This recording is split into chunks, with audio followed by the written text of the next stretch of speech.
चुनाव नहीं मतदान करें, नए भारत का निर्माण करें, लोकतंत्र मजबूत बनाकर भारत का उत्थान करें।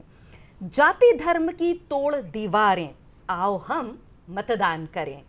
निकट समस्या आए कोई, सीधा सरल निदान करें। जिसके लिए भी देश हो पहले, उसका हम सम्मान करें। घर से निकले बाहर आए, आओ हम सब मतदान करें। सुप्रभात, नमस्कार दर्शकों, स्वागत है आपका नमस्कार एमपी के आज के अंक में। और आपका स्वागत करने के लिए मैं यहाँ उपस्थित हूँ पूर्वा राय। जी हाँ, आज सोमवार यानी कि सप्ताह का पहला दिन और आपके लिए लेकर आए हैं हम नमस्कार एमपी। दोस्तों, अब क्योंकि हमारे देश में लोकतंत्र का पर्व अगले कुछ दिनों में मनाया जाने वाला है। जी हाँ, हम सभी, जबकि पूरे विश्व में हमारा देश सबसे ज्यादा जनसंख्या वाला है, हम सब अपने लोकतंत्र के लिए अपने मतदान का प्रयोग करेंगे, अपने देश के भविष्य का निर्माण करेंगे। इस लोकतंत्र के लिए, अपने देश को आगे मजबूत बनाने के लिए जो हमारी भावी पीढ़ी है, जो हमारे नौजवान हैं, वो अपने वोट का सबसे पहले इस्तेमाल करेंगे और अपने देश को आगे बढ़ाने में अपना योगदान देंगे। तो क्यों ना इसी विषय पर चर्चा कर ली जाए। साथ ही साथ शिक्षा के क्षेत्र में कौन कौन सी नई उपलब्धियां हासिल करेंगे हम, कौन कौन सी प्रणालियां उपलब्ध करवाई जाएंगी हमारे लिए, इस विषय पर भी बात कर ली जाएगी। लेकिन आपको बता दूं कि हमारा ये प्रोग्राम लाइव फोन इन कार्यक्रम है। अब जबकि 8 बज चुके हैं, 9 बजे तक हमारा ये कार्यक्रम में आप अपना योगदान दे सकते हैं। हमारे विषय विशेषज्ञों से आप प्रश्न कर सकते हैं। तो उसके लिए क्या करना पड़ेगा? जी हाँ, हमारे फोन नंबर्स नोट करने पड़ेंगे। तो लिख लीजिए जल्दी से हमारे फोन नंबर्स, जो कि है भोपाल के एसटीडी कोड के साथ में 0755260049। साथ ही साथ हमारा एक टोल फ्री नंबर है, बिल्कुल निःशुल्क नंबर है, आप उसे भी लिख लीजिए, जो कि है 1800233040। ये तो हुए फोन नंबर्स। लेकिन अब बात कर ली जाए तिथि की, क्योंकि आज का दिन कौन कौन सी बातें आपके लिए लेकर आया है, क्या तिथि कह रही है, चलिए जान लिया जाए पंचांग के माध्यम से। विक्रम संवत 2080 फाल्गुन माह शुक्ल पक्ष की नवमी है तिथि, 18 मार्च है तारीख, 2024 है सन, दिन है सोमवार। आपका दिन शुभमय हो, मंगलमय हो, इसकी कामना हम करते हैं। और जिन भी दर्शकों का जन्मदिन है या फिर जिनकी शादी की वर्षगांठ है, उन्हें ढेर सारी बधाइयां प्रेषित करते हैं। तो चलिए आगे बढ़ा जाए और अपने कार्यक्रम की रीति के अनुसार बताया जाए कि आज का दिन यानी कि 18 मार्च इतिहास में क्यों खास है। क्योंकि इतिहास से ही हम जानते हैं, समझते हैं और अपने भविष्य को संवारते हैं। तो चलिए देखते हैं इतिहास के झरोके से। 1922 भारत में ब्रिटिश मजिस्ट्रेटों ने अवज्ञा के लिए महात्मा गांधी को 6 साल की सजा सुनाई थी। 1937 की अगर बात की जाए तो टेक्सास के न्यू लंदन के एक स्कूल में हुए गैस विस्फोट में 244 लोगों की मौत हो गई थी। अगर बात की जाए 1944 की, नाजी जर्मनी ने हंगरी पर कब्जा कर लिया था। और अगर हम बात करें फिर से 1944 की, तो नेताजी सुभाष चंद्र बोस के नेतृत्व में आजाद हिंद फौज ने बर्मा की सीमा पार करके भारत में प्रवेश किया था।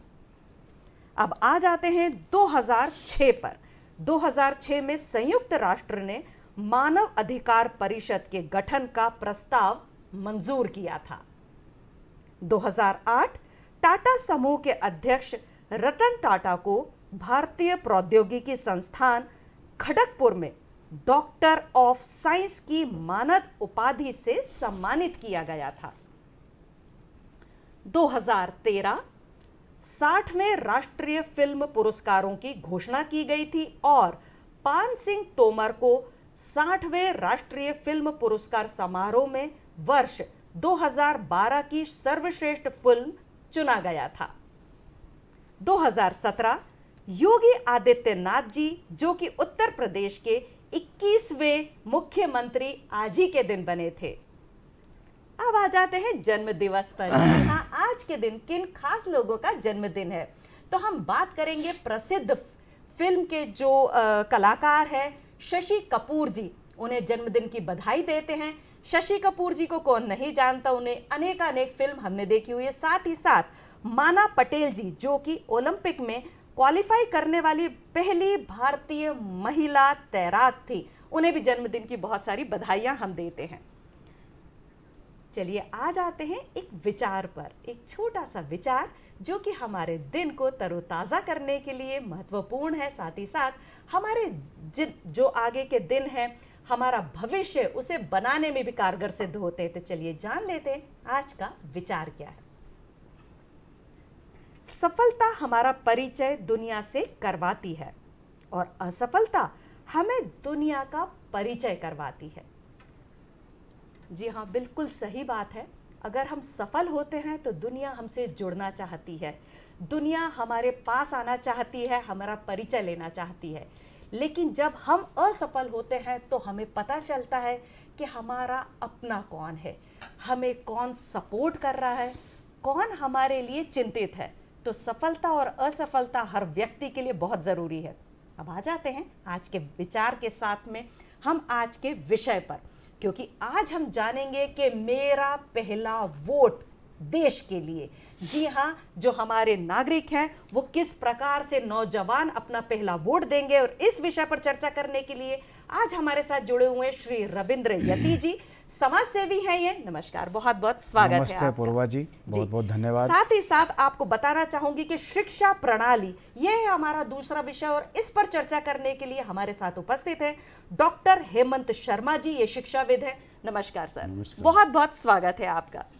तो सबसे पहले क्यों ना हम अपने नौजवानों की बात करें, किस प्रकार से वो अपना पहला वोट देंगे। तो यति सर के पास चलते हैं और आप बताइए कि मेरा पहला वोट देश के लिए, ये किस उद्देश्य से कहा गया है, कितना सार्थक है ये? देखिए पूर्वा जी, भारत विश्व का सबसे बड़ा लोकतंत्र है। यानी कि जो बगल में जो चाइना है, चीन है, हमारा पड़ोसी राष्ट्र, वो जनसंख्या में हमसे ज़्यादा है। उसके बाद भी वहाँ पर लोकतंत्र नहीं है। वहाँ की जनता सरकार को नहीं चुनती है, एक दलीय सरकार वहाँ पे है। लेकिन भारत का सौभाग्य है और विश्व को हम संदेश भी देते हैं कि इतने बड़े भूभाग में जहाँ पे विभिन्न भाषा, जाति, वेशभूषा के लोग रहते हैं, और भौगोलिक दृष्टि से भी कहीं हिमालय है, कहीं समुद्र है, कहीं पहाड़ हैं, कहीं नदियाँ हैं, उसके बाद विभिन्न विविधताओं के बाद भी इस देश का एक एक व्यक्ति अपने मत का प्रयोग करके अपनी सरकार बनाता है। जिसको वो चाहता है उसको सरकार, देश का प्रधानमंत्री बनाता है, मुख्यमंत्री बनाता है, विधायक बनाता है, सांसद बनाता है। यानी कि उसके हाथ में अपनी ताकत है, इस देश का भविष्य उसके हाथ में। इसीलिए कहा जाता है कि जो मत है युवा का, वो बहुत सोच विचार करके अपनी सरकार उसको चुनना चाहिए। और ये बड़े सौभाग्य का विषय है, बल्कि गर्व का विषय है कि भारत दुनिया का सबसे बड़ा लोकतांत्रिक देश है। जी, बहुत बहुत ही अच्छे से आपने समझाया। चलिए हम चलते हैं डॉक्टर साहब के पास में। डॉक्टर साहब, ये बताइए कि जो नई शिक्षा नीति है वो क्या है, आज के नौजवानों के लिए कितनी कारगर सिद्ध हो सकती है? बिल्कुल सही प्रश्न किया, क्योंकि इस वर्तमान का जो परिदृश्य चल रहा है उसमें अपन को नई शिक्षा प्रणाली का, तो वो नई शिक्षा प्रणाली पे जो काम हुआ है वो बहुत पूर्व से हो रहा है। माने जब देश स्वतंत्र हुआ था तो सबसे पहले सर्वपल्ली राधाकृष्णन की अध्यक्षता में एक शिक्षा आयोग बना। उसके बाद फिर 1952 में मुदलियार का एक आयोग बना, और फिर 1964 से लेकर 68 तक एक कोठारी कमीशन था, उनने अपने कुछ सजेशन सुझाव दिए। उसके बाद 1986 में एक नीति बना के, शिक्षा नीति बना के देश के सामने लेके आए। जी, जी। और उस शिक्षा नीति के बाद फिर 90 में आचार्य राममूर्ति के एक समीक्षा कर रही, उनने जो भी शिक्षा नीति बनाई थी उसके लिए एक समीक्षा नीति बनाई, वो 1990 में बनाई। और फिर प्रोफेसर यशपाल, इनके इसमें 1993 में यशपाल समिति बनाई जिन्होंने इसके ऊपर अपने विचार रखे। और उसके बाद डॉक्टर कस्तूरी नंदन, जो कि इसरो के अध्यक्ष भी हैं, पूर्व में अध्यक्ष थे, उनकी अध्यक्षता में नवीन शिक्षा नीति बनाई और वो फिर आज अपने देश के सामने प्रस्तुत है। अगर हम अपने नौजवानों को बताएं जो कि आज पढ़ रहे हैं, हमारे देश का भविष्य है, कौन कौन सी विशेषताएं हैं इस शिक्षा नीति की? बिल्कुल, इस शिक्षा नीति को अपन ने एक तो भारतीय ज्ञान परंपरा के अनुसार रखा है कि जो भारतीय ज्ञान परंपरा है, जो विश्व में, क्योंकि जो ज्ञान की परंपरा है वो सबसे ज़्यादा माने आपका भारतवर्ष में है। इस ज्ञान परंपरा को पूर्वों से उठा के अपन ने उसको इस नीति से जोड़ा है। तो जो भी पूर्व में जो ज्ञान परंपराएं हैं उसको रखा है, अपने यहाँ के जो नवीन संस्कार हैं उसको शिक्षा नीति के अंदर जोड़ा गया है, और साथ में टेक्नोलॉजी को रखा है, क्योंकि अभी जो नवीन टेक्नोलॉजी के साथ ही देश जो आगे बढ़ रहा है उसको साथ में रखा हुआ है। जी, बहुत ही मुझे लगता है कि हम लोग बहुत भाग्यशाली हैं कि जो ऐसे देश में हैं, हमारी जो नौजवान है उनके लिए इतना अच्छा काम किया जा रहा है। यदि सर आप ये बताइए कि वोट देने का मुख्य उद्देश्य क्या है? बहुत सही विषय रखा है आपने, आपका सवाल बहुत सही है। वोट देने, एक वोट कितना महत्वपूर्ण है कि किसी भी राष्ट्र का दिशा और दशा तय कर देता है। आज कभी हम पढ़ते थे किताबों में कि भारत दुनिया का विश्व गुरु रहा है, आज पुनः हम उसी तरफ बढ़ रहे हैं, और उसके पीछे अगर एकमात्र कोई ताकत है तो वो आपका एक वोट है जी। आपका एक वोट इस देश को अच्छी सरकार, मजबूत सरकार देता है, और आपके निर्णय के अनुसार सरकार देता है। आपके मन में क्या है, आप जब विचार करते हो कि इस देश की चिंता करने वाला कौन सी पार्टी, कौन सा दल, कौन सा नेता हो सकता है जो पूरी ईमानदारी, निष्ठा से, पूरा समय देकर, राष्ट्र भाव से काम करता है, वो रिमोट कंट्रोल आपके हाथ में। इसीलिए एक वोट का महत्व इतना बड़ा है, इसे हम कल्पना नहीं कर सकते हैं। इसीलिए अपने मत का भी प्रयोग करना चाहिए, क्योंकि आपके इस मत में राष्ट्र का भविष्य छिपा हुआ है। जी, बहुत ही बढ़िया बात है।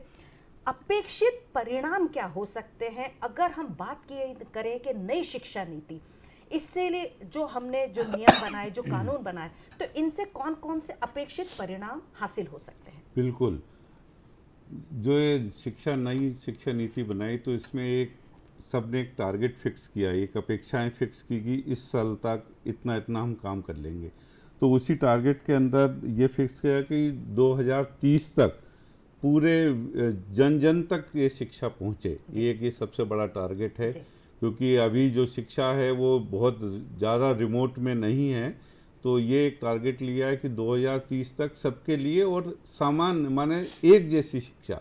अभी क्या हो रहा है कि हर स्टेट में, जहाँ भी जिस स्टेट में जाएंगे तो उनके अपने तरह की शिक्षा नीति, परंतु अब जो ये नई शिक्षा नीति बनी है इसमें हर स्टेट में एक जैसी शिक्षा प्रणाली लागू होगी और एक जैसी शिक्षा रहेगी।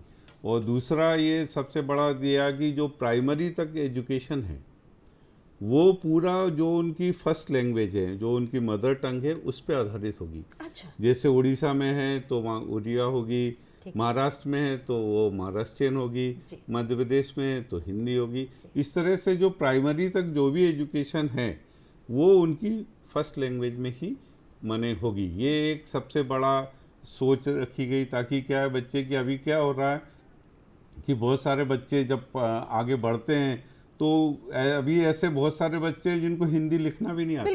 बिल्कुल सही बात आप बोल रहे हैं। वो मध्य प्रदेश में है, सब कुछ है, परंतु उनको हिंदी के यदि कुछ आप अक्षर बोल दें या उनको गिनती बोल दें तो वो नहीं जानते कि 26 क्या है या 28 क्या है। बिल्कुल ठीक। तो इसके लिए ही ये सोच रखते हुए कि प्राइमरी तक एजुकेशन कम से कम उनकी मदर टंग में ही रखी जी। ये बहुत ही अच्छी आपने बात बताई, क्योंकि इस चीज़ को मैं भी फेस करती हूँ। जब आज के जो बच्चे हैं, जो मुझे लगता है कि जो अभी पढ़ ही रहे हैं या जो पढ़ चुके हैं, अगर आप उनसे बोला जाए कि आप हिंदी में डिक्टेट करें तो वो नहीं लिख पाते। तो ये बहुत ही अच्छी पहल है कि हम अपनी मदर टंग को सबसे पहले जाने, उसके बाद आगे तो पढ़ाई तो सभी लोग करेंगे। जी, अरे वाह, हमारे साथ एक कॉलर जुड़ चुके हैं, अशोक जी जबलपुर से। स्वागत है आपका, पूछिए आप अपना प्रश्न। जी जी, अशोक जी पूछिए आप अपना प्रश्न। जी मैडम जी, मैं सर से ये निवेदन करना चाहता हूँ और चुनाव आयोग से भी निवेदन करना चाहता हूँ कि जब भी वोटिंग का समय आता है, जो भी वोटिंग का दिन रहता है, कोई लोग पेपर में निकलवाते हैं क्या क्या लेके जाना है, तो आप एक काम करो, उसको फ्रंट पेज पे निकलवाया करें, क्योंकि मुख्य बातें जो रहती है फ्रंट पेज पे रहने सब लोग पढ़ लेते हैं और देख लेते हैं। फिर तो फिर वहाँ चले जाओ, वोट डालने, वहाँ से लौट के आना पड़ता है पैदल। तो कृपा करके आप इतनी कृपा करें तो बड़ा अच्छा हो जाएगा, ताकि सब लोग अपना सारा सामान लेके जाए, जो भी कुछ लेके जाना है कागजात, वो आराम से वोट डाल के आ सकते हैं। वहाँ भीड़ रहती है, ऐसा तो नहीं जब पहले चले जाए, सभी के लिए करना पड़ता है ये काम। तो बड़ी कृपा होगी, अच्छा ये करें आप तो बड़ी कृपा हो जाएगी। बहुत धन्यवाद जी। क्या क्या लेकर जाएं, वहां जाके कुछ रह जाए तो फिर घर लौट के आना पड़ता है। जी बिल्कुल सही प्रश्न था उनका, और सही सुझाव भी था, बल्कि सही सुझाव बोलेंगे जी। और निर्वाचन आयोग से मुझे लगता है दूरदर्शन के माध्यम से या अन्य माध्यमों से हम लोग को अनुरोध करना चाहिए कि वो फ्रंट पेज पे दें। हालांकि देते भी हैं, कई पेपरों फ्रंट पेज पे भी आता है। और क्या क्या ले जाते हैं इसको, आजकल तो सोशल मीडिया की दुनिया है जिसमें वोटर आईडी है, आपका आधार कार्ड है, ये प्रायोरिटी पे है, प्लस फिर आपका लाइसेंस है जो आपका आईडी को प्रूव करता हो कि मैं आप फलाना है, तो उसको लेके जाना चाहिए। जी। जो आदर्श आचार संहिता है वो क्या है, उसको किस प्रकार से आप समझाएंगे, क्योंकि लोगों को पता ही नहीं है। अब जैसे कि हमें पता है कि आचार संहिता लग गई है, लेकिन आदर्श आचार संहिता क्या है उसके विषय में अगर आप बताएं। देखिए, आदर्श आचार संहिता का तात्पर्य यह है कि जब तक वोटिंग नहीं हो जाती और काउंटिंग नहीं हो जाती, और खुद निर्वाचन आयोग इस आचार संहिता को कहता है कि आज से आदर्श आचार संहिता समाप्त हो गई, उसके अंतर्गत जो भी दल चुनाव लड़ते हैं, जो भी व्यक्ति चुनाव लड़ता है, चाहे निर्दलीय हो चाहे किसी भी दल से हो, उसके नियमों का पालन करना पड़ता है। साथ ही शासकीय अधिकारी कर्मचारियों पर भी ये लागू होता है और आमजन पर भी लागू होता है। उसके अंतर्गत जब ये आचार संहिता लागू होती है तो चाहे वो दल का व्यक्ति जो चुनाव लड़ रहा हो वो, चाहे राजनीतिक दल हो वो, उसका हिसाब किताब का मामला हो, उसका प्रचार प्रसार का तरीके का मामला हो, या किसी आयोजन को लेकर मामला हो, या सभा को लेकर का मामला हो, या कोई भी कार्यक्रम को लेकर हो, उसमें निर्वाचन आयोग से आपको अनुमति लेकर करनी पड़ती है। और किसी भी दल के या किसी भी पॉलिटिकल व्यक्ति के पक्ष में या विरोध में बोलने पर भी एक नियमावली रहती है जी। यानी कि सभाएं भी होती हैं, तो आप किन भाषा का प्रयोग करेंगे, किन शब्दों का प्रयोग करेंगे। धार्मिक शब्द, धार्मिकता को भी उसमें जोड़ा गया है कि आप किसी भी सभा को, किसी भी अपने मुद्दों में आप धर्म को नहीं जोड़ सकते हैं। इसी तरह कई तरह के, जैसे आपका प्रचार प्रसार सरकारी चीज़ों पे नहीं होगा, सरकारी संस्थानों का उपयोग आप नहीं कर सकते हैं। जिस दिन आचार संहिता लगती है उस दिन से सारे ये नियम किसी भी दल पर, जो भी दल चुनाव लड़ते हैं जिनका रजिस्ट्रेशन है, साथ ही उस उम्मीदवार पर भी लागू हो जाता है। जी, बहुत अच्छे से समझाया। अब जबकि हम मतदान की बात कर रहे हैं तो क्यों ना हम कुछ कविता भी सुन ले। तो जी हाँ, यूपी ललितपुर से हमारे साथ एक कवि जुड़े हुए हैं जो कि सुना रहे हैं अपनी कविता। तो चलिए इनकी कविता पाठ भी सुन लिया जाए। मैं लोगों में जागरूकता लाना चाहता हूं और निवेदन कर रहा हूं, आप इस गीत को सुने, अमल में लाए और वोट डालने जरूर जाएं। हर वोट कीमती है, हर वोट कीमती है, ये जान लीजिए। हर वोट कीमती है, ये जान लीजिए। चुनाव आ गया है, मतदान कीजिए। चुनाव आ गया है, मतदान कीजिए। हर वोट कीमती है, ये जान लीजिए। चुनाव आ गया है, मतदान कीजिए। चुनाव आ गया है, मतदान कीजिए। उत्सव है महादान का, उत्सव है महादान का, ये दान कीजिए। चुनाव आ गया है, मतदान कीजिए। चुनाव आ गया है, मतदान कीजिए।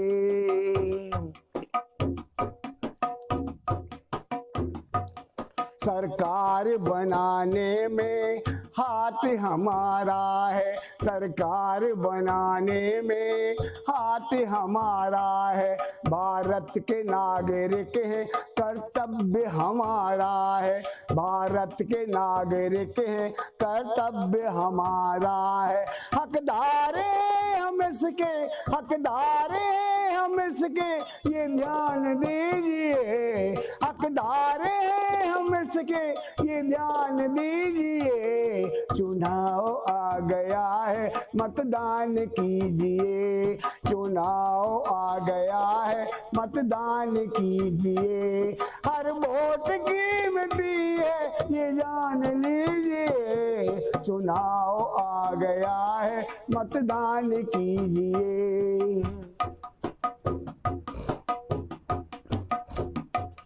कई पार्टियां आकर हमको लुभा रही, कई पार्टियां आकर हमको लुभा रही। सपनों के ऊपर सपने हमको दिखा रही, सपनों के ऊपर सपने हमको दिखा रही। जो मन को भाए उसका, जो मन को भाए उसका ऐलान कीजिए, जो मन को भाए उसका ऐलान कीजिए। चुनाव आ गया है मतदान कीजिए, चुनाव आ गया है मतदान कीजिए। हर वोट कीमती है जान लीजिए, चुनाव आ गया है मतदान कीजिए।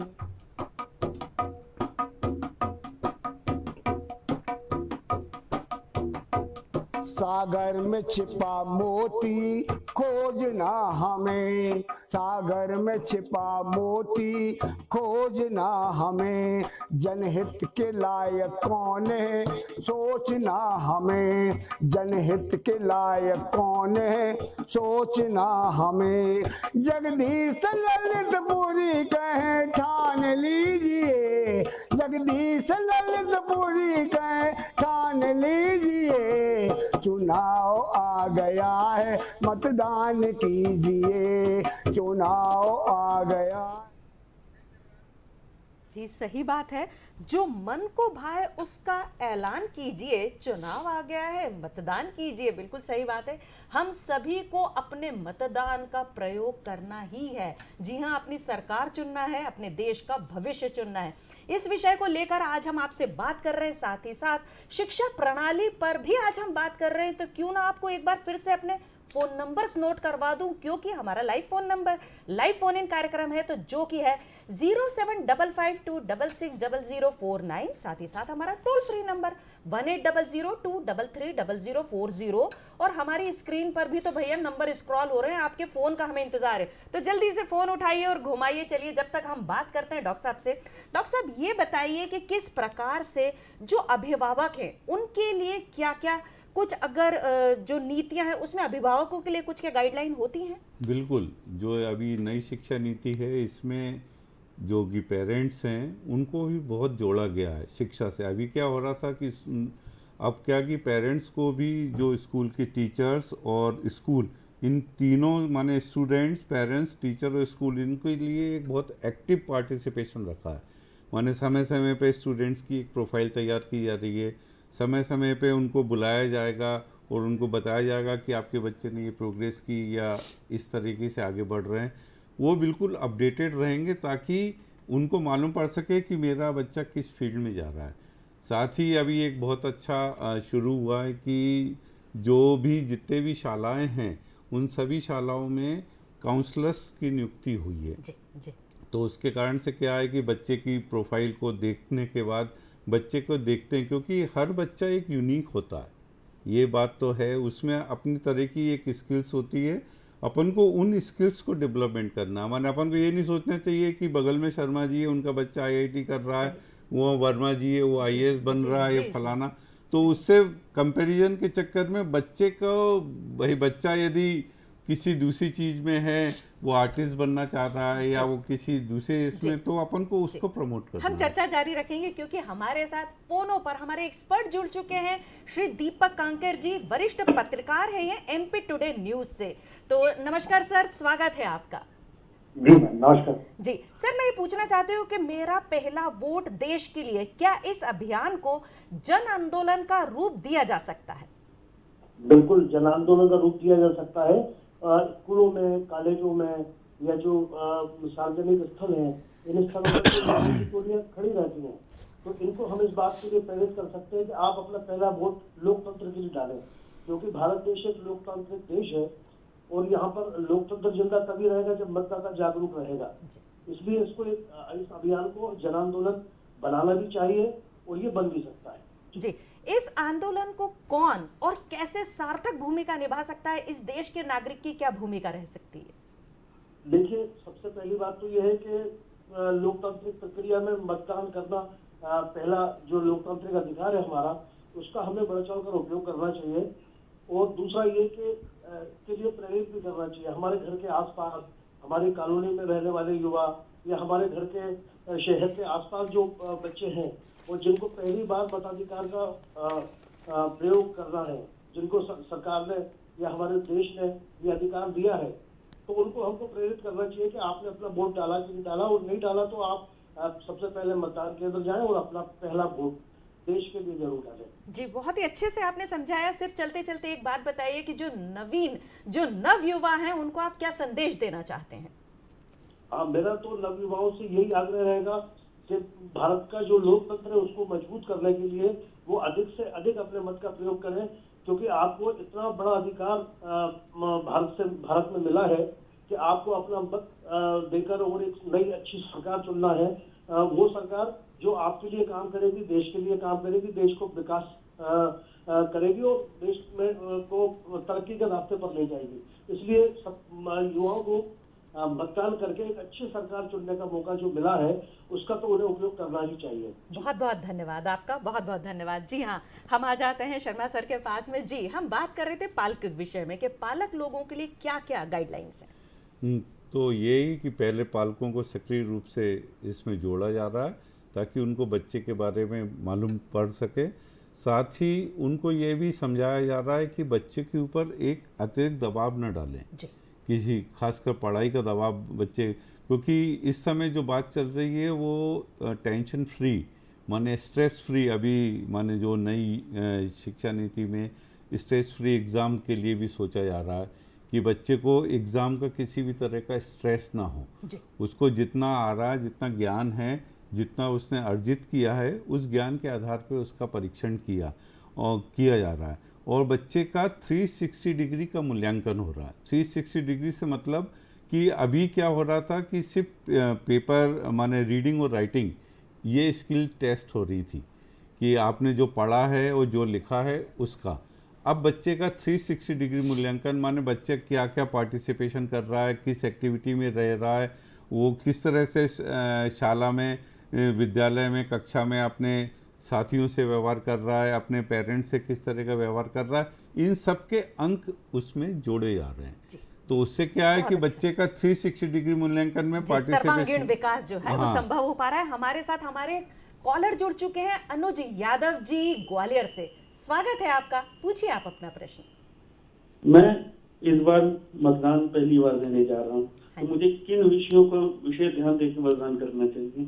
जी, पहले तो विषय भी तो समझ में आया कि हम जिसे मतदान दे रहे हैं किस विषय पर देना चाहिए। देखिए, आप पहली बार मत करेंगे, इसके लिए आपको तो पहली बार तो बहुत बहुत बधाई, और आप बहुत सौभाग्यशाली हैं कि आज़ाद भारत में आपको ये मत देने का अधिकार मिल रहा है और उसका प्रयोग आप करेंगे। आप विचार करिए कि आप जिस उम्मीदवार को आप वोट डालने जा रहे हैं या जिस दल को वोट डालने जा रहे हैं वो राष्ट्रवादी है कि नहीं, इस देश के बारे में वो विचार करती है कि नहीं, या वो व्यक्ति का चाल चलन कैसा है जिसको आप वोट डालने जा रहे हैं, जिस पर्सनल व्यक्ति को, उसको भी देखिए और दल को भी देखिए, और इक्वल टू आपका मत तय होना चाहिए। और किसी भी दल के इतिहास को भी पढ़ना चाहिए, मेरा ये मानना है।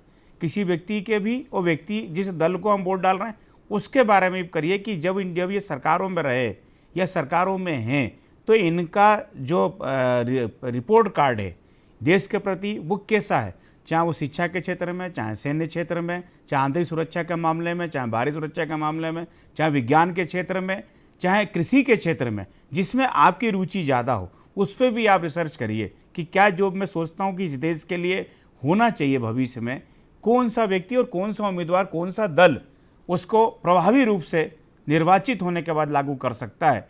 मेरा मानना है कि आपको इन सब विषयों पर विचार करके उस व्यक्ति को या उस दल को आपको वोट देना चाहिए। बहुत अच्छी बात है। सर ये बताइए कि हम बात कर रहे हैं नवयुवाओं की, अब उन्हें पता ही नहीं कि पंजीकरण किस प्रकार से कराएं, तो अगर आप उन्हें समझाएं कि आप अपना पंजीकरण किस प्रकार से करवाएं। देखिए, जब आचार संहिता लागू हो जाती है तो सारी चीज़ें अब बंद हो जाती है। आपके पास वोटर आईडी में, वोटर लिस्ट में अगर आपका नाम है तो ही अब आप मतदान कर सकते हैं।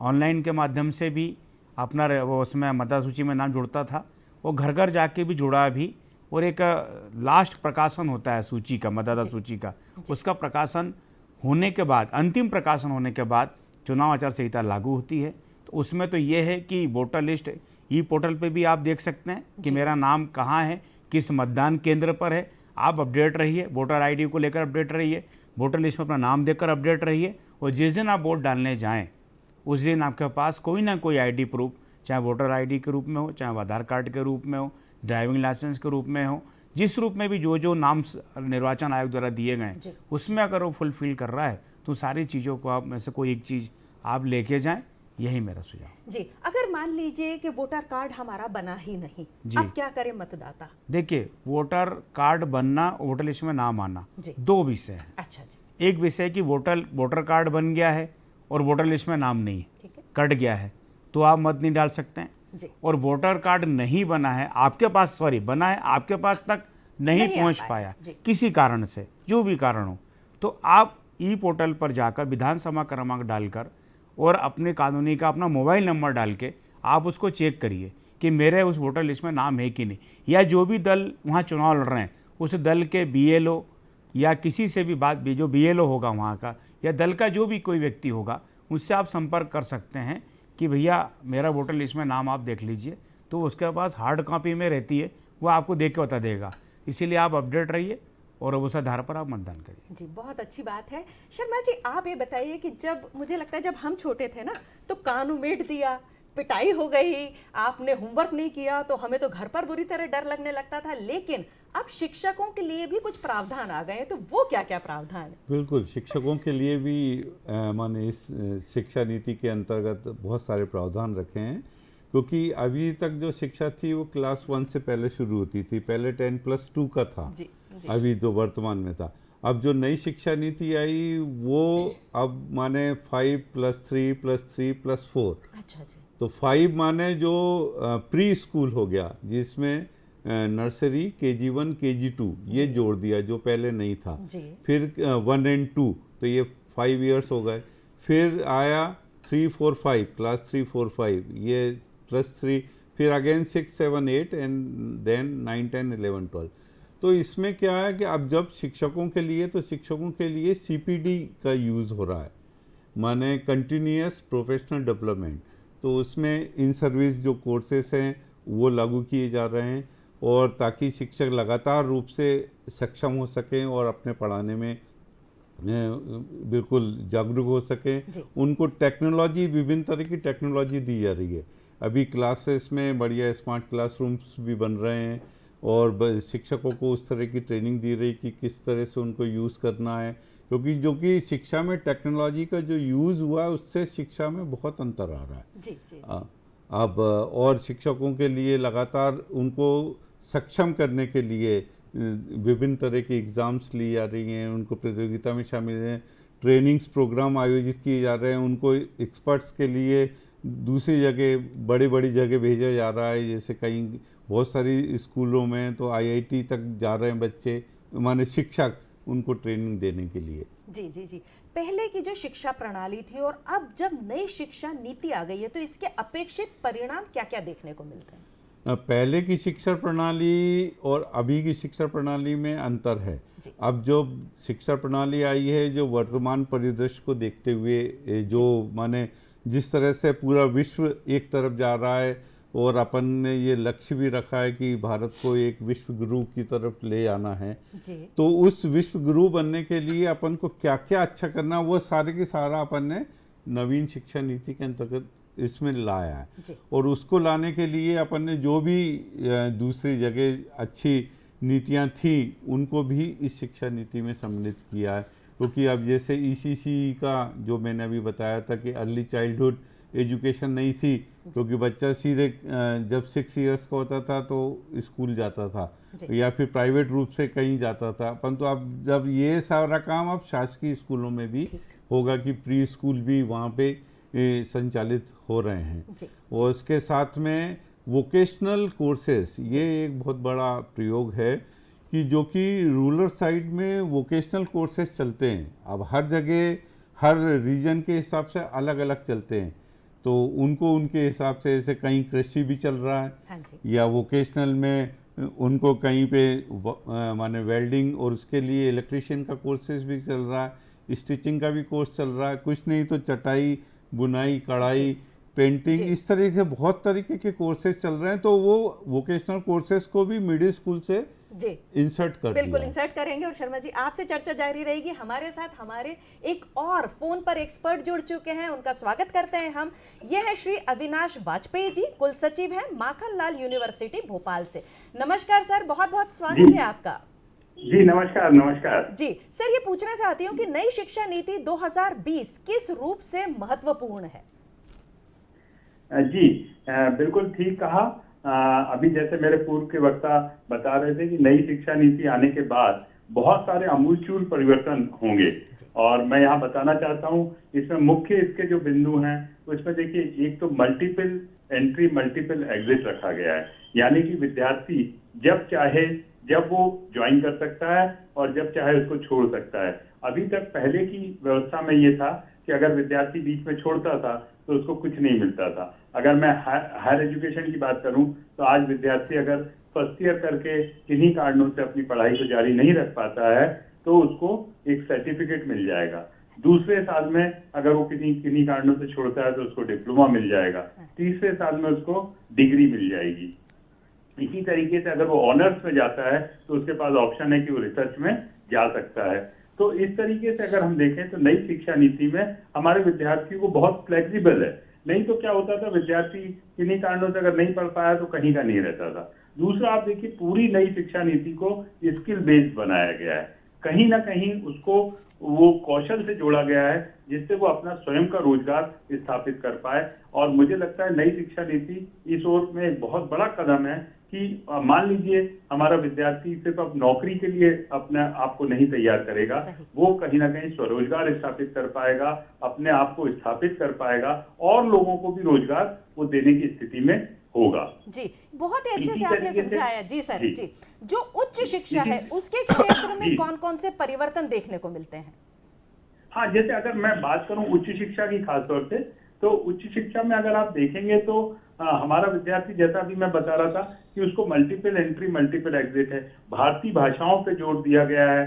इसके अलावा अगर आप देखेंगे तो विद्यार्थी अपने कौशल को विकसित कर सकता है, विद्यार्थी अपने भाषा पे काम कर सकता है और वो अपने आप को कहीं, जैसे हमारे यहाँ पर अगर आप देखें तो आज विद्यार्थी अगर किन्हीं कारणों से अपनी पढ़ाई जारी नहीं रख सकता तो उसका वो पूरा समय बेकार हो जाता था। आज इस वाली नई शिक्षा नीति आने के बाद में ऐसा नहीं है। वो विद्यार्थी रिसर्च में जाना चाहता है, मतलब पहले से ही विद्यार्थी का तय होगा कि वो विद्यार्थी किस दिशा में जाना चाहता है। अगर विद्यार्थी को लगता है, आज देखिए उसमें बहुत सारे ऑप्शंस हैं, जेनरिक इलेक्टिव हैं, ऐसे पेपर्स का ऑप्शन दिया गया है कि विद्यार्थी अगर इंजीनियरिंग का विद्यार्थी है, उसको लगता है कि मुझे कुछ सामाजिक क्षेत्र में भी आगे जाके काम करना है, तो वो उससे एक विषय चुन सकता है। आज विद्यार्थी के पास बहुत सारे विषय ऐसे उपलब्ध हैं जहां पर वो अपने ओपन इलेक्टिव के माध्यम से या जेनरिक इलेक्टिव के माध्यम से वो उन विषयों को चुनकर पढ़ाई कर सकता है। मतलब विद्यार्थी एक साथ में कई चीजों का अध्ययन भी कर सकता है और वो उसका भी ज्ञान अर्जित करके अपने आप को स्थापित कर सकता है। जी, चलते चलते एक प्रश्न और जो मेरे मन में आ रहा है कि आपने तो ये बताया कि विद्यार्थी ने एक विषय चुन लिया, उसमें वो सफल हो गया, लेकिन कई बार देखने को मिलता है कि कभी कभी पीयर प्रेशर में, माता पिता के दबाव में, दोस्तों के दबाव में एक जो बच्चा है किसी सब्जेक्ट को चुन लेता है, आगे चलकर वो सफल नहीं हो सकता। तो नई शिक्षा नीति के तहत क्या वो अपना विषय बदल सकता है? बिल्कुल बिल्कुल ठीक कहा आपने। आज मैं वही आपको बताना चाह रहा था कि विद्यार्थी के पास बहुत सारे ऑप्शन हैं। अगर आप देखेंगे तो एक लंबी सूची है जेनरिक इलेक्टिव की और उसकी। आज जैसे विद्यार्थी इंजीनियरिंग में चला गया, मान लीजिए जैसा आप कह रहे हैं कि वो किसी प्रेशर में, किसी दबाव में उसने इंजीनियरिंग का विषय चुन लिया, लेकिन उसको लगता है नहीं मेरी रुचि तो जो है ये समाज विज्ञान में है, मेरी रुचि तो कुछ और विषय पढ़ने में है, तो उसके पास ऑप्शन है कि वो उसके साथ वो पूल में से उन विषयों को चुन सके और उनका अध्ययन कार्य भी जारी रख सके। इससे विद्यार्थी की, बिल्कुल आपने सही कहा, इससे विद्यार्थी कहीं ना कहीं रुचि नहीं दबेगी और विद्यार्थी एक मल्टी टैलेंटेड विद्यार्थी के रूप में अपने आप को स्थापित कर पाएगा और उसके साथ में उसका ज्ञान विभिन्न क्षेत्रों का भी वो ले सकता है। आज देखिए, हम लोग शुरू में कई बार बात करते थे कि वहां पर कम उम्र में डिग्री हो जाती है विदेशों में विद्यार्थी बहुत, तो आज यहाँ पर भी ये ऑप्शन दिया गया है कि अगर विद्यार्थी बहुत अच्छा पढ़ता है, अपने क्रेडिट स्कोर कर सकता है, तो वो उतने विषयों को लेकर अपने, आज हमारे पास बहुत सारे मूक के और इस तरीके के स्वयं के प्लेटफॉर्म्स में विषय उपलब्ध हैं जहां पर विद्यार्थी उनको लेकर भी अध्यापन कार्य कर सकता है। तो इस तरीके से बहुत सारे ऑप्शन हैं और ये नई शिक्षा नीति हमें बहुत फ्लेक्सिबिलिटी उपलब्ध कराती है। जी, बहुत बहुत धन्यवाद आपका जी, आपने बहुत ही अच्छी राय सलाह दी जी। हम बात कर रहे थे शिक्षकों पर जी। तो इसमें जैसे सर ने अभी बताया, ऐसे स्कूल में भी अब बच्चे के पास है कि यदि वो साइंस का स्टूडेंट है और यदि वो आर्ट्स का कोई सब्जेक्ट लेना चाह रहा है, क्योंकि अभी ये हो रहा था कि बच्चा माने पोस्ट ग्रेजुएशन भले साइंस से कर ले, परंतु जब उसको कॉम्पिटिटिव एग्ज़ाम देना है तो वो आर्ट्स ग्रुप लेके कॉम्पिटिटिव एग्ज़ाम देता था। अब उसको शुरू से ही, स्कूल से ही, यदि उसकी रुचि है तो स्कूल से ही वो सब्जेक्ट लेके एग्ज़ाम वो भी दे सकता है। और साथ ही माने इंटीग्रेटेड कोर्सेस चलाए जा रहे हैं। जैसे सर ने बताया कि अब बच्चे को तुरंत ही माने शुरू से ही डिसाइड हो जाएगा कि बच्चा किस फील्ड में जाना चाहता है, तो वो इंटीग्रेटेड कोर्स ही चलाए जा रहे हैं जिसमें बीएससी बीएड भी हो जाएगा, बीए बीएड भी हो जाएगा, बीकॉम बीएड भी हो जाएगा, माने सारा इंटीग्रेटेड सिस्टम से चलेगा। तो अब इतने सारे ऑप्शंस बच्चे के पास हैं कि अब उसको नई शिक्षा नीति के तहत माने उसको इधर उधर देखने की ज़रूरत नहीं है। और जैसे सर ने बताया कि मल्टीपल एग्जिट हैं जी। और बिल्कुल ठीक बात है, ऐसे स्कूल में भी है कि बच्चा यदि 10th तक ही पढ़ पा रहा है तो उसको 10th तक का सर्टिफिकेट है और साथ में वोकेशनल कोर्सेज जो लॉन्च किए हैं उसके कारण से उसको रोजगार मिल जाएगा। अभी क्या हो रहा था कि बच्चा कम से कम निर्धारित योग्यता नहीं लेगा, ग्रेजुएट नहीं होगा या पोस्ट ग्रेजुएट नहीं होगा जब तक वो कोई जॉब भी नहीं कर पा रहा था।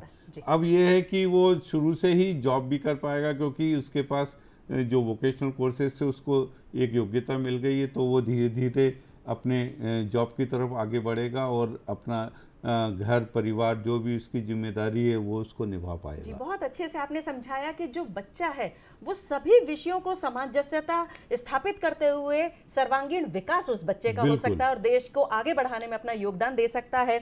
बहुत जरूरी होती है शिक्षा, सारे अवगुण धोती है शिक्षा, चाहे कितना पढ़ लें हम पर कभी ना पूरी होती है शिक्षा, कर्तव्यों का बोध करवाती, अधिकारों का ज्ञान करवाती, शिक्षा से ही मिलता है सर्वोपरि सम्मान, तो क्यों ना हम पाएं सभी शिक्षा। जी हाँ, शिक्षा हम सभी के लिए बहुत ज़्यादा ज़रूरी है। और हम आ जाते हैं अब चलिए यति जी के पास में, क्योंकि हम बात कर रहे हैं नौजवानों पर।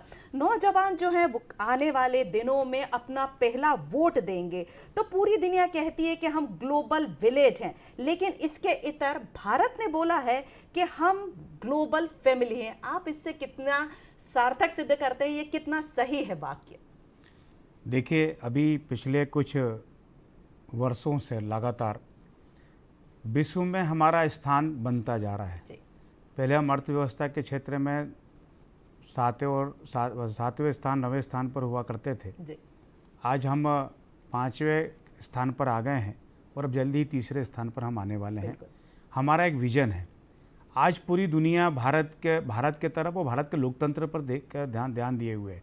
वो ये भी रिसर्च कर रही है कि विभिन्न विविधताओं का देश, जिसमें जाति को लेकर, धर्म को लेकर, भौगोलिक दृष्टि से सब तरह से विभिन्नता इस देश में है, उसके बाद भी इतना मजबूत लोकतंत्र।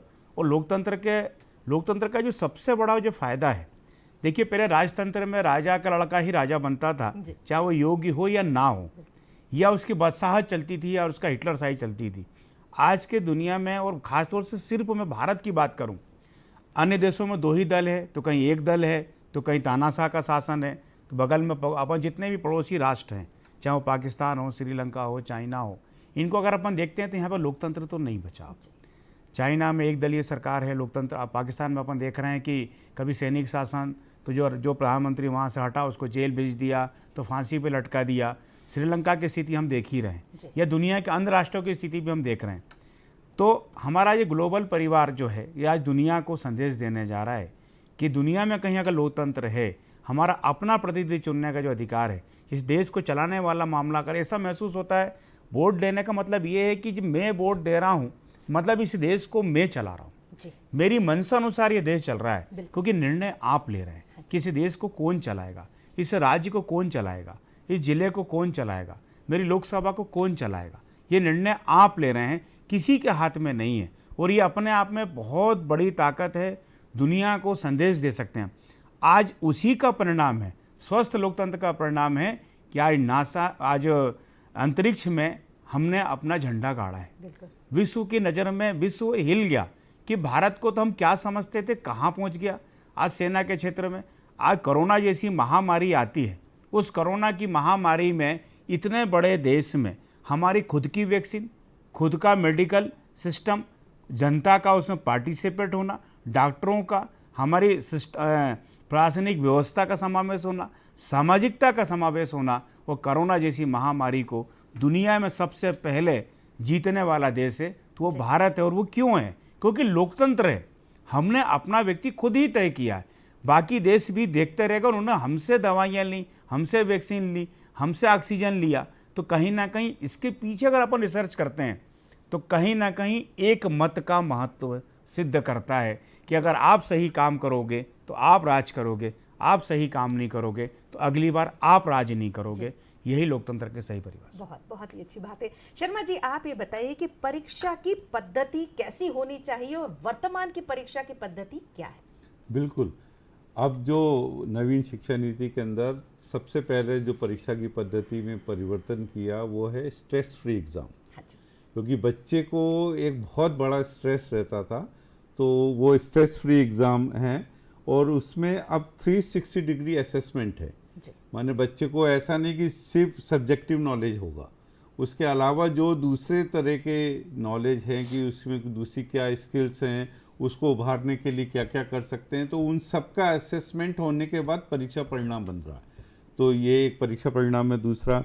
और दूसरा, रटने की पद्धति को ख़त्म कर रहे हैं। ये एक बहुत बड़ा माने नवीन शिक्षा नीति में कि किसी तरह बच्चा रट के, इवन गणित तक रटने के बाद वो पास हो जाते थे। तो इसमें रटने की पद्धति को समाप्त करके कि बच्चे की समझ विकसित हो, और एक इसमें क्रिटिकल थिंकिंग, जो एक नई विधा अपन जिसको बोले कि क्रिटिकल थिंकिंग के माध्यम से प्रश्न पूछे जाएंगे अब, ताकि बच्चे की समझ इतनी विकसित हो जाए कि वो एक अच्छा वैश्विक नागरिक बन सके और पूरे विश्व का कल्याण कर सके। माने उसकी जो सोच है वो पूरे वैश्विक हो, ना कि एक सीमित एरिया में रहे। और साथ ही अब जो परीक्षा होने वाली है वो 3 तरह से होगी। ऑब्जेक्टिव टाइप रहती है, इसमें सब्जेक्टिव भी रहते हैं और एनालिटिकल क्वेश्चंस भी दिए जा रहे हैं, जिससे कि बच्चे की जो समझ है उसके ऊपर पूरा कंट्रोल रख सके और बच्चा स्ट्रेस फ्री होके एग्ज़ाम दे सके। और सबसे बड़ी बात है कि जो बोर्ड एग्ज़ाम है उसको भी ईज किया जा रहा है। माने अभी जो नई शिक्षा नीति के तहत अब जो बोला जा रहा है आगे कि बोर्ड एग्ज़ाम भी सेमेस्टर्स में होगी। अभी क्या सिर्फ एक एग्ज़ाम होती थी, तो अब वो सेमेस्टर्स में होगी, ताकि बच्चे के पास क्या सिलेबस भी कम हो जाएगा। अभी क्या होता है कि पूरा साल भर का सिलेबस बच्चा पढ़ता है, जाते हैं बच्चे। हाँ, तो उसके हिसाब से अब वो आधा सिलेबस या क्वार्टरली होगा, तो इतना एग्ज़ाम, फिर फर्स्ट क्वार्टर, सेकंड क्वार्टर, या फर्स्ट सेमेस्टर या सेकंड सेमेस्टर, इस तरीके से एग्ज़ाम होगी। और साथ ही अब बहुत सारे परिवर्तन सजेस्टेड हैं और वो धीरे धीरे अपने सामने आएंगे। और ये टारगेट लेके चल रहे हैं कि बहुत परीक्षा को बहुत ही आसान कर दिया जाए, ताकि बच्चे को किसी भी तरह का स्ट्रेस ना हो। बहुत ही अच्छी पहल है कि बच्चे के ऊपर घबराहट नहीं होगी। बिल्कुल। जैसे कि आपने बताया कि कहीं पर वो जो छोटे छोटे से प्रश्न है कि बस हमने टिक कर दिया, तो बच्चा उस समय लगेगा ना ना मैंने इतना तो कर लिया, इतना तो मन के अंदर एक हिम्मत आने लगती है कि मैं इतना कर सकता हूँ। फिर जब छोटे छोटे क्वेश्चंस आएंगे, फिर जब लेंदी क्वेश्चंस आएंगे, तो बच्चे को जब 3 हिस्सों में प्रश्न पत्र देना पड़ेगा तो उसका आत्मबल बढ़ेगा और वो अपने ऊपर भी भरोसा कर पाएगा। उसमें एक चीज और है कि उसके एक्सपीरियंशियल लर्निंग के हाँ ऊपर जी, दिया जी। कि बच्चा जो एक्सपीरियंस या जो उसके आसपास जो भी घट रहा है उससे क्या सीख रहा है, उसको भी परीक्षा में समाहित किया। जी, मध्य प्रदेश की जो शिक्षा व्यवस्था है उसका सिनेरियो क्या है? मध्य प्रदेश की शिक्षा व्यवस्था का सिनेरियो ये है कि मध्य प्रदेश में भी जो माने नई शिक्षा नीति लागू हो गई है। अब इसमें भी प्री स्कूल ECC के माध्यम से, अर्ली चाइल्डहुड केयर के माध्यम से स्कूल्स खोले जा रहे हैं और स्कूल प्रारंभ हो गए हैं। उसके लिए जो नेशनल लेवल पे एक करिकुलम तैयार किया जा रहा है NCERT के माध्यम से, तो वो करिकुलम अब पूरे देश में एक समान लागू होगा। हाँ, तो वो करिकुलम की तैयारी चल रही है और वो करिकुलम अभी भी अपन ने जो मध्य प्रदेश में अभी वर्तमान में जो परिदृश्य है, तो यहाँ भी क्लास 1 से NCERT का ही करिकुलम चल रहा है पूरा क्लास 12 तक, और उसके हिसाब से ही जो परिवर्तन होगा माने पूरे देश में एक साथ, तो वो पूरे देश की एजुकेशन एक सिस्टम पे होगी। अभी क्या हो रहा है कि अभी मालूम पड़ा कि अलग अलग स्टेट्स में अलग अलग तरह का वो हो रहा है, तो उसके कारण से दिक्कत जा रही है। और उसके हिसाब से इंफ्रास्ट्रक्चर का भी जो अब सिनेरियो में सबसे पहले स्कूल्स का इंफ्रास्ट्रक्चर है, तो वो भी बहुत मजबूत किया जा रहा है कि माने उस हिसाब से बच्चे को माने स्कूल्स में ही लैब्स खोली जा रही हैं, तरह तरह की लैब्स भी। पहले क्या, सिर्फ पहले साइंस लैब होती थी। अच्छा जी। अब साइंस लैब नहीं, अब जैसे टिंकरिंग मैं लैब। आपको फिर से रोकना चाहूंगी क्योंकि हमारे साथ हमारे एक दर्शक जुड़ चुके हैं, जुगल किशोर जी मुरैना से। नमस्कार, स्वागत है आपका, पूछिए आप अपना प्रश्न। जी पूछिए आप अपना प्रश्न। हाँ जी। मेरा प्रश्न पर यह है कि नई शिक्षा नीति में ये बच्चों को क्या फायदा होने वाला है? हाँ, बहुत अच्छा प्रश्न है। इसका जवाब अभी इतनी देर से चल रहा था। नई शिक्षा नीति में बच्चों के पास बहुत तरह के ऑप्शंस दे रहे हैं, ताकि बच्चे के पास विषय चुनने की वो है कि उसका कोई ज़रूरी नहीं है कि वो किसी एक विषय में आगे बढ़े। उसका मन है 2-3 अलग अलग स्ट्रीम के विषय लेने के लिए, तो वो भी उसको ले सकता है। और उसके पास ऑप्शंस हैं कि जो भारतीय भाषाएं हैं उनका भी चयन, उनका विकास करना है, और ख़ासकर जो स्थानीय भाषा जो है उसमें भी वो पढ़ाई करके वो अपना आगे बढ़ सकता है। और बच्चे को जो परीक्षा देना है वो स्ट्रेस फ्री एग्ज़ाम दे सकता है, वोकेशनल कोर्सेस है। इस तरह से बहुत सारी योजनाएं में बच्चों के प्रति रखा है। और सबसे जो बड़ी बात है कि जो इसका जो विज़न दिया गया है कि बच्चे का समग्र विकास हो सके और वो एक बहुत ही अच्छा वैश्विक नागरिक बन सके, ये उद्देश्य लेके ये विजन तैयार करके ये नवीन शिक्षा नीति बनाई गई। बहुत ही अच्छा विजन है। हमारे जो बच्चे हैं वो आगे बढ़ें, देश का नाम रोशन करें, अपने परिवार का नाम रोशन करें। तो चलिए आते हैं, चलते चलते यति जी आप ये बताइए कि आप हमारे नवयुवाओं को क्या संदेश देना चाहते हैं? मैं ये संदेश देना चाहता हूँ कि एक तो नई शिक्षा प्रणाली पर भी यहाँ पे काफ़ी जानकारी मिली पूरे मध्य प्रदेश के युवाओं को। उस शिक्षा का लाभ लेते हुए आप शिक्षित रहेंगे तो निश्चित तौर पर राष्ट्र का भविष्य भी आप तय करेंगे। उसी का उपयोग करते हुए जब मैं मत डालने जाऊँ, जब मैं वोट डालने जाऊँ, तो मेरा संदेश ये है कि किसी के बहकावे में आकर नहीं, किसी भी लालच में पड़कर नहीं, और अपने सोच को और अपने विचार को तत्कालिकता को छोड़कर कि मेरी रोड की गली, मेरी नाली, सब चीज़ों को छोड़ते हुए, क्योंकि ये लोकसभा का चुनाव है, इसमें राज्य के मुद्दे और लोकल मुद्दे इस चुनाव में नहीं रहेंगे। मैं युवाओं को स्पष्ट तौर पे कहना चाहता हूँ कि राष्ट्रीय सोच के साथ कि मेरा देश का भविष्य कैसा हो, कौन इसको समाज संवार सकता है, कौन मजबूत बना सकता है, इसको देखते हुए अपने को मतदान करें। बिल्कुल बिल्कुल। मेरा वोट मेरा अधिकार है, मतदान एक महादान है। वोट ना हो कोई बेकार, एक एक वोट से होगी जीत या हार। वोट देना उसी को जो हो उचित उम्मीदवार। जी हाँ, इसी संदेश के साथ आपसे आज्ञा चाहती हूँ। आप देखना ना भूले, रोज सुबह यानी कि सोमवार से शुक्रवार तक सुबह 8 से 9 हम आपके लिए लेकर आते हैं नमस्कार एमपी। अगले अंक तक के लिए आज्ञा चाहती हूँ। नमस्कार। नमस्कार। नमस्कार।